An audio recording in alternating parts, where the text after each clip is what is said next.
লাডলি যে কোনো একটা চুজ কর। ইয়েস, এটা ছিল ম্যাগি। বন্ধুরা, তোমরা সবাই কেমন আছো? আশা করি খুব খুব খুব ভালো আছো। আমিও খুব ভালো আছি। থেকে মেয়ের স্কুল চালু হয়ে গেল। আজকে মেয়ে টিফিনে নিয়ে যাবে ইপি, তাই আমি তাড়াতাড়ি ইপিটা রেডি করে দিলাম। মেয়েও এইদিকে পুরো রেডি হয়ে গেছে। এখন আমরা যাচ্ছি, রাস্তায় দাঁড়াবো, কারণ মেয়ে স্কুল গাড়ি করে স্কুলে যায়। এই যে বন্ধুরা, মেয়ের স্কুলের গাড়ি চলে এসেছে। এবার মেয়েকে গাড়িতে তুলে টাটা দিয়ে আমিও বাড়ি চলে এলাম। এই দেখো, ছাদে বোনও এসে গেছে। এই যে দেখতে পাচ্ছ তোমরা, এই যে এই পাকা আমগুলো, ঠিক আছে, এই পাকা আম।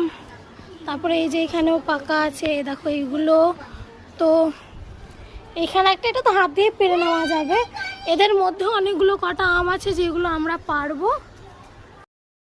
এই খাওয়া দাওয়া সেরে ছাদে এলাম আম পারবো বলে, কারণ ঝড় বৃষ্টিতে পাকা আমগুলো নিজের থেকে খসে পড়ে ফেটে যাচ্ছে।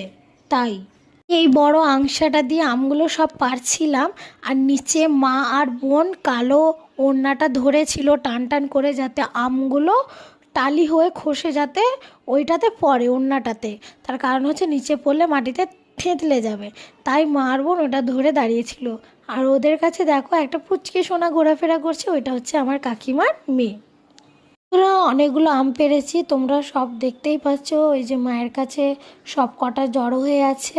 আজকে ভিডিওটা এই পর্যন্ত। ভিডিওটা যদি ভালো লেগে থাকে, তোমরা লাইক, শেয়ার, সাবস্ক্রাইব করে সবাই পাশে থেকো আর সুস্থ থেকো। শুভ সন্ধ্যা, টাটা।